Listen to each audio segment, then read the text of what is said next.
여러분 안녕하십니까? 10월 30일 수요일 뉴스투데이 강원입니다. 강원도의 지방 재정 자립도는 30% 미만입니다. 이렇게 부실한 지방 재정을 확충하고 지역 경기를 살리기 위해 이 고양세를 도입해야 한다는 논의들이 계속해서 나오고 있는데요. 김상훈 기자가 보도합니다. 춘천의 한 노인복지센터 앞 도로. 3년 전에 노인보호구역으로 지정됐는데 아직까지도 안전시설이 전혀 없습니다. 국비가 지원돼야 지방비를 더해 시설을 설치하는데 충분한 예산 지원이 안 되고 있기 때문입니다. 이처럼 중앙정부의 예산 지원이 없으면 안전시설조차 설치할 수 없는 게 지방 재정의 현실입니다. 강원도의 재정 자립도는 28.6%에 불과하고 춘천, 원주, 강릉을 제외한 15개 시군은 지방세 수입으로는 공무원 인건비도 감당하지 못하고 있습니다. 저출산과 고령화에 도내 지자체 소멸까지 우려되는 상황. 이렇다 보니 도시민이 고향이나 재정이 부족한 지자체에 일정액을 기부하고 세금을 감면받는 제도인 고향세 도입 논의가 제기되고 있습니다.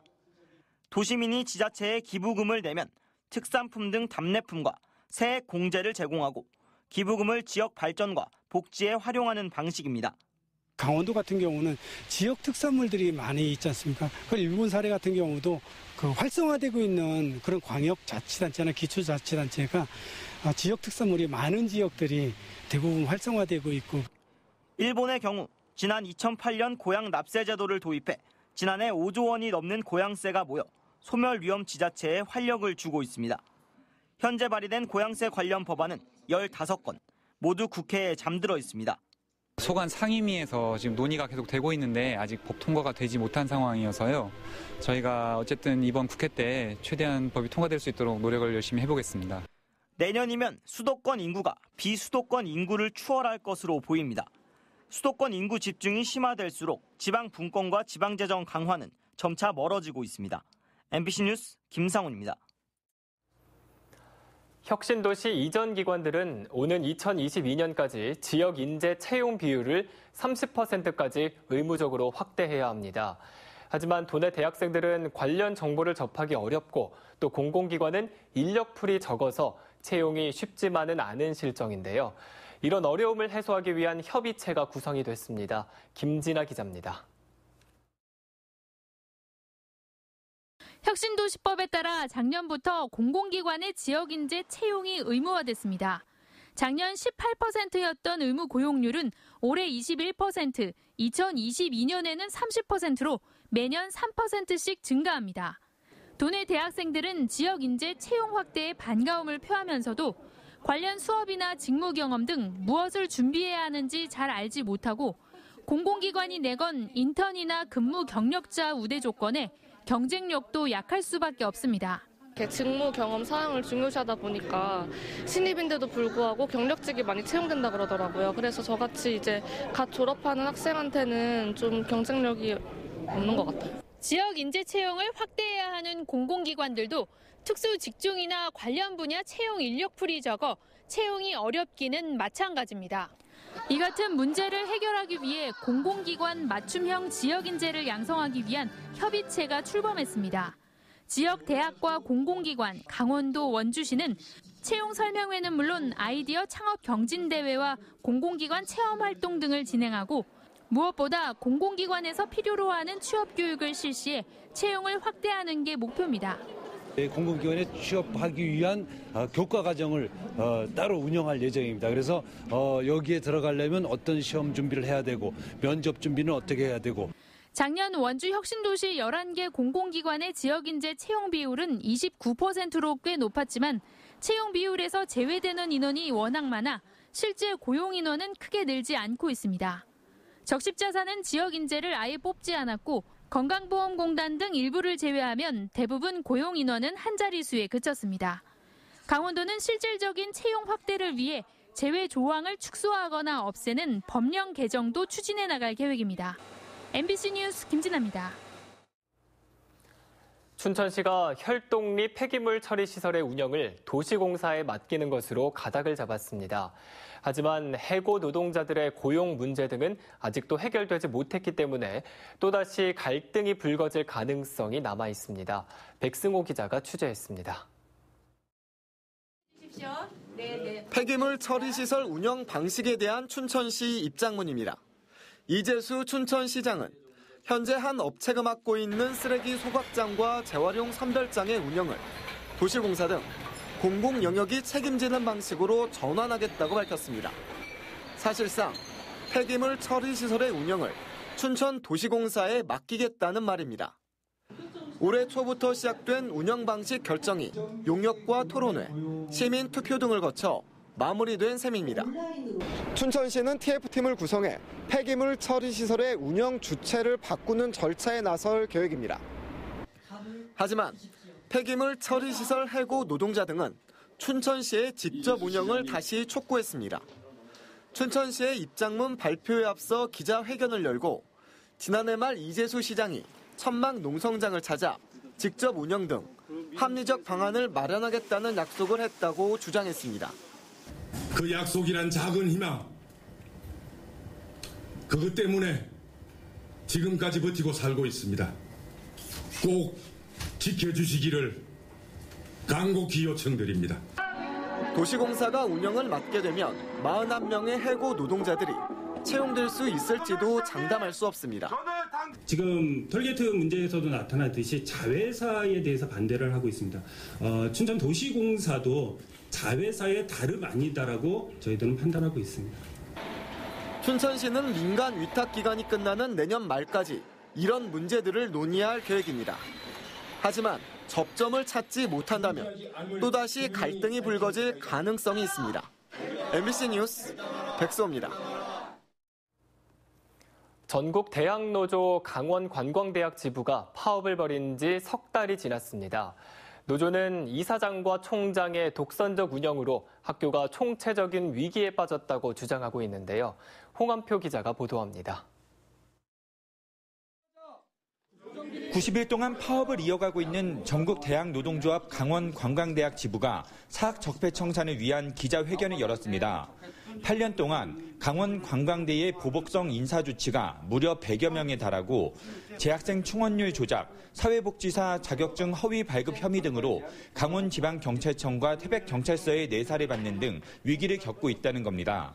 특히 이사장과 총장의 자녀를 특별 채용하거나 규정에도 없이 신규 직원이나 교원을 채용하거나 임용했다고 밝혔습니다. 저희 대학을 종합감사를 위해서 기초조사를 하신다고 얘기를 했었습니다. 그때 이제 감사 보고서에 따르면 자녀가 채용됐다. 누구다. 그걸 알고 있었냐. 뭐 이런 얘기를 하셨어요. 이는 국정감사기간 박용진 의원이 입수한 교육부 감사 결과 보고서에서도 고스란히 확인되고 있습니다. 기자회견에는 전국 대학노동조합 관계자 등도 참석해 이제부터라도 이사장과 총장은 학교 발전을 위해 노조와 대화의 창을 열어야 한다고 강조했습니다.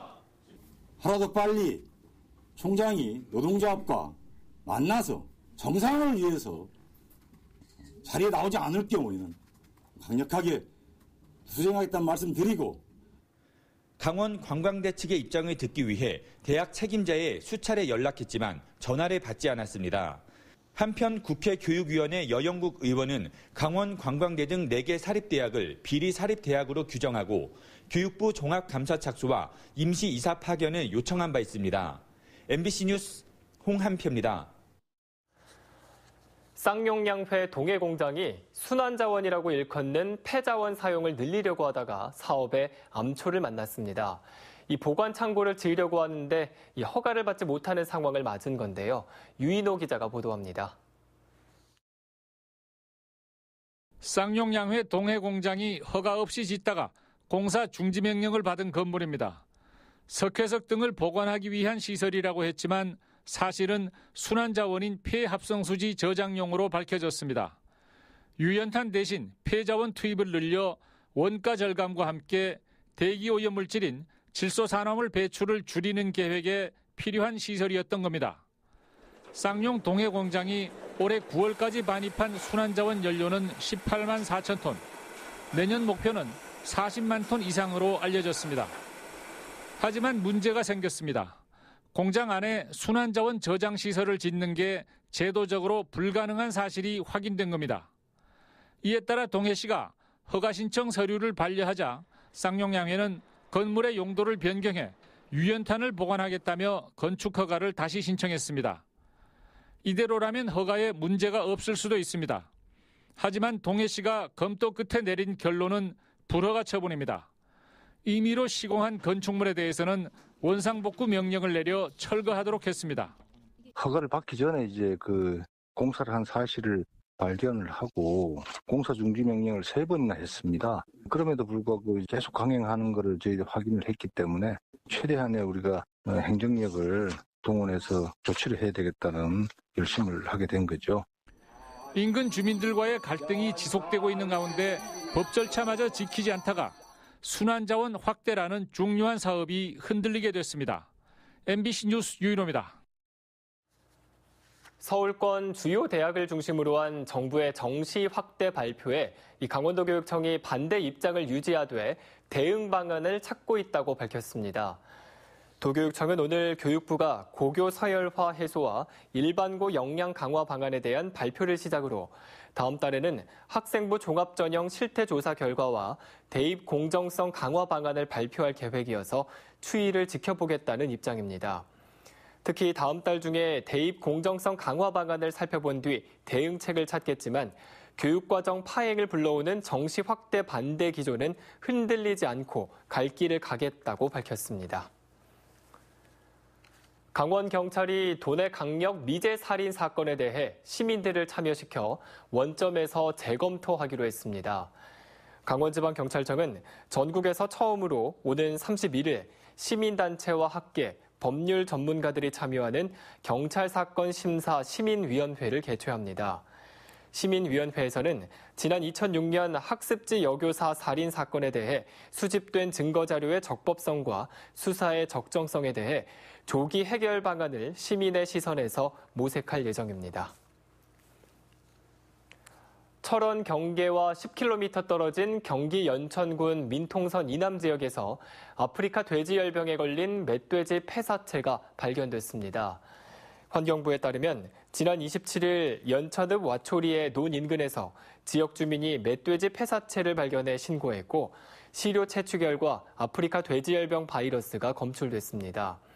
민통선 이외의 지역에서 발견된 멧돼지 폐사체에서 바이러스가 검출된 것은 이번이 3번째로 현재까지 야생 멧돼지의 바이러스 확진은 모두 16건으로 늘어났습니다. 산림청이 강원 산불 피해지의 신속한 복구를 위해 내년에 추가 조림 사업을 실시하기로 했습니다. 산림청은 올해 추경 예산을 편성해 속초와 고성, 강릉 등 산불 피해지 200헥타르에 큰 나무를 심고 있고 내년에는 1000헥타르에 걸쳐 나무 심기 사업을 추진할 계획이라고 밝혔습니다. 산림청은 자연 환경과 산림 기능을 종합적으로 고려해 산불 피해지 복구를 연차적으로 장기 추진하기로 했습니다. 원주시가 지역의 안전 파수꾼 역할을 수행하는 안전보안관을 확대 운영합니다.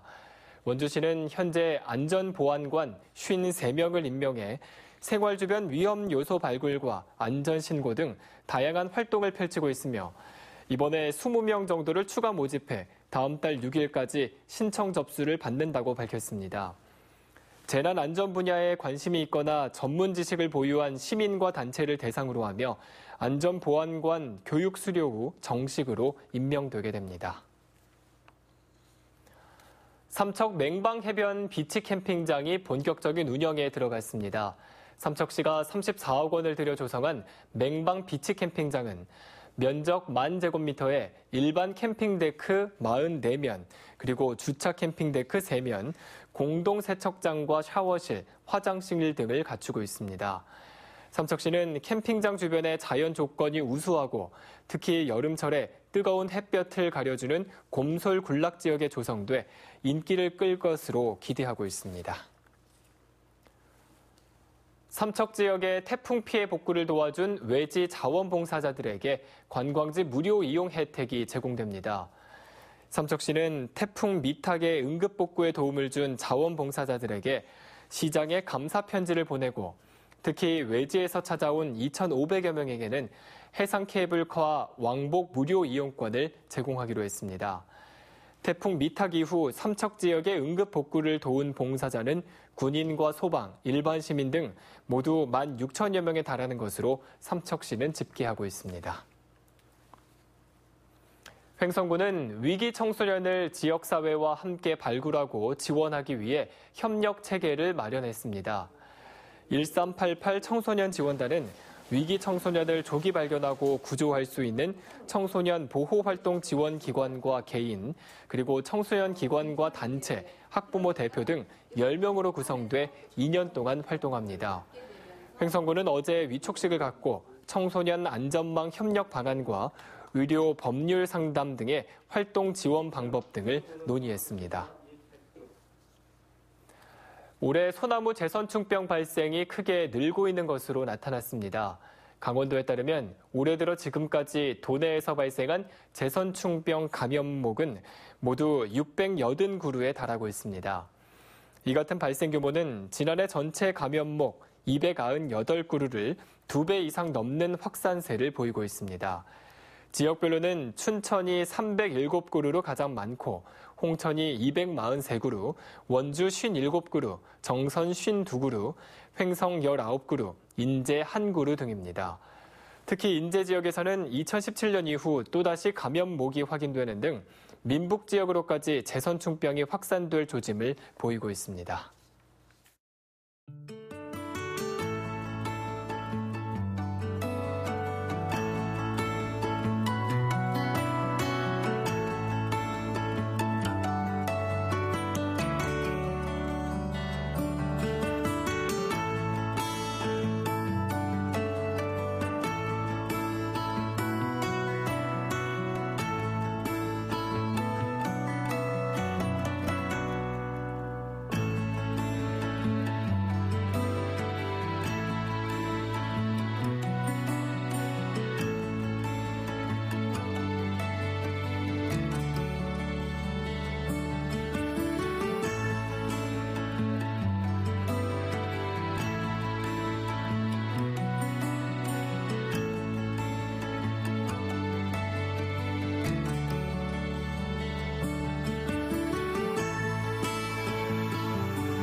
양양국제공항을 모기지로 하는 플라이강원이 11월 21일부터 본격적인 운항에 들어갑니다.